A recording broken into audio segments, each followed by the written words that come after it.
na. Kunting simento na lang. Saka dito sa gilid. Goods na ni. Additional na outlet mga guys. Kunting silip. Ayos na. Ganito yung paggawa ng basic na utility box saka flexible hose ang ginawa natin. Dito tayo kumuha ng source.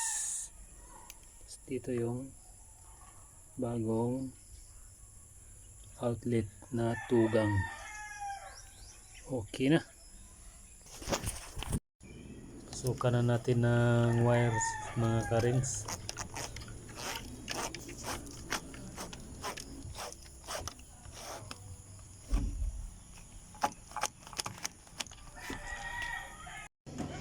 Bangga yung wire, so salubungin natin ng alambre yung wire, kalawitin natin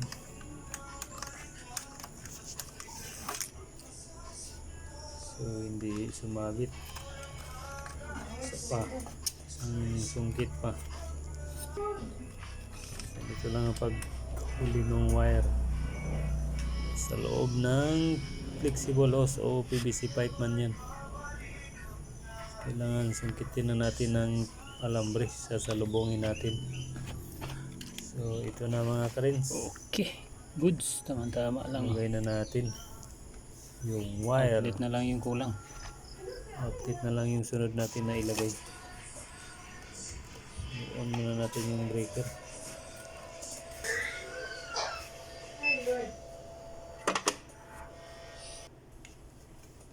Ito yung line to ground na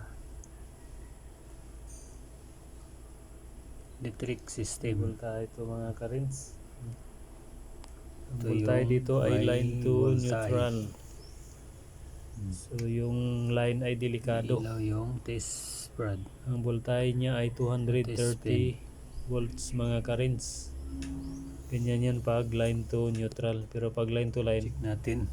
Ang dalawang linya ay mayroong voltage na 110 volts saka 110 volts. Ito yung line to ground na voltage. Pero pag line to neutral, ang isang line ay 230 volts, ang isa naman ay 0 volts. So delikado. Kaya ingat tayo sa paggawa, lalo na sa ganitong gawain. Ito. Bilang isang electrician, ang voltage nito ay ayan, nilagyan natin 30 ng volts pin.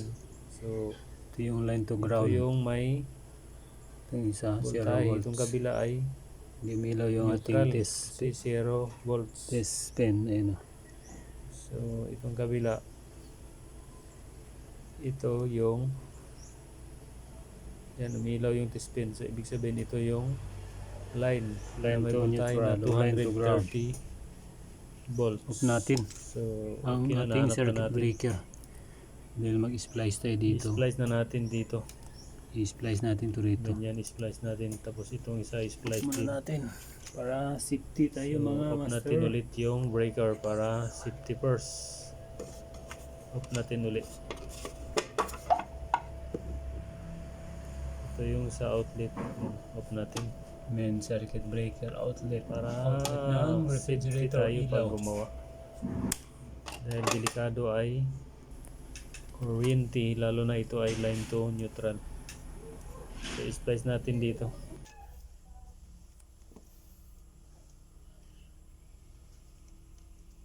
Ito na isa.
ikot, ikot, hatak, ikot, bira, ikot, bira, bira, bira, ikot, hatak, hatak, ikot, tuyok, putol. Goods na mga idol.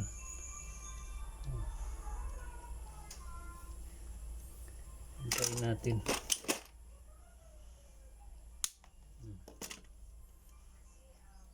Isang dangkal. Goods. Yan yung splice mga idol. Pag outlet. Yan o. Yung iba may nakita ako. Itong isang wire nasa kabilang sa kabilang flexible ay sinuksok lang dito sa dito. Suksok lang siya. Akin ganito ang tamang pag-splice. Sa kabila to, tingnan natin. Yun. Yan na splice natin. Okay ba? Lagyan natin ang outlet.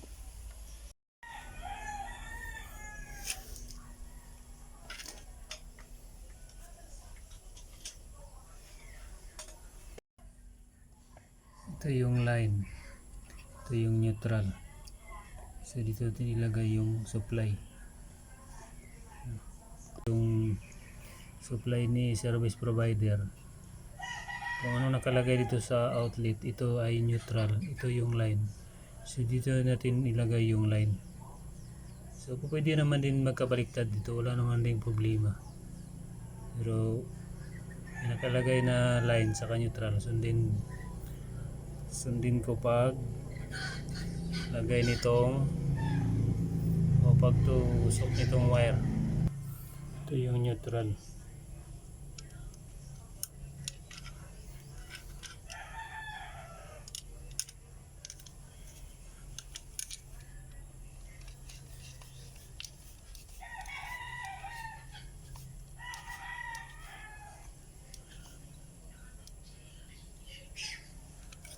Mahigpit. Ito naman yung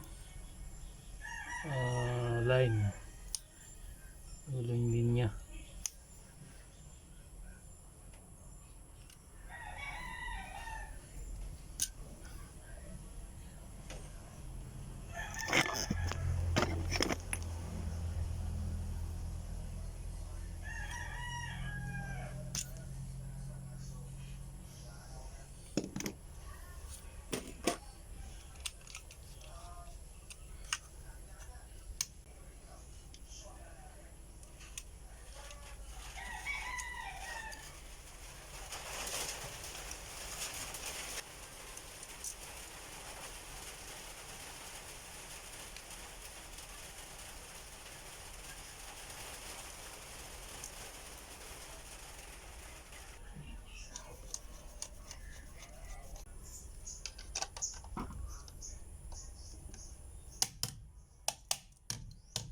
Goods na.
Gamitan natin ng mahiwagang multi-tester Sanwa.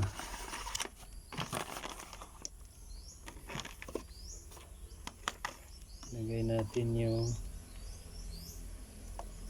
kanyang test probe dito sa red, itong itim dito sa common.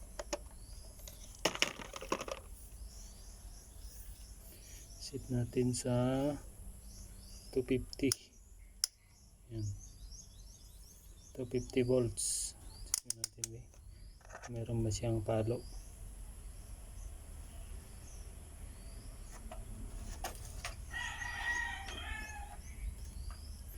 Yan ang pumapalo.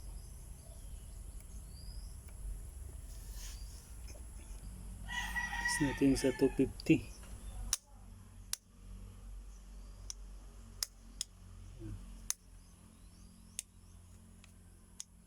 250 volts AC. Test natin.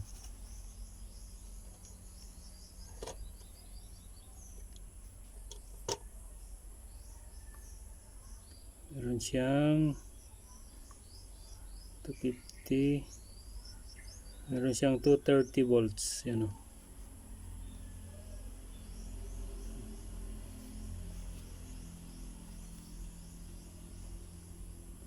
Yan.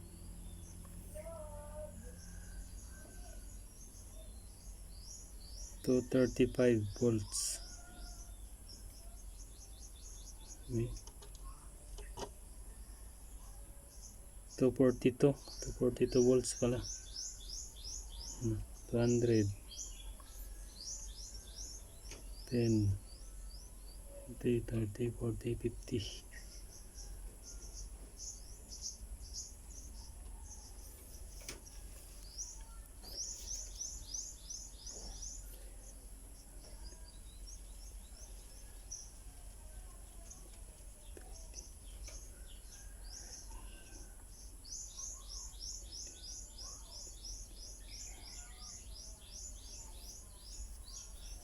Goods na.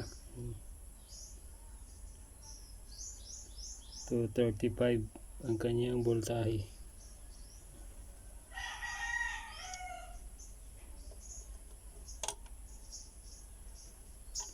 Kabila.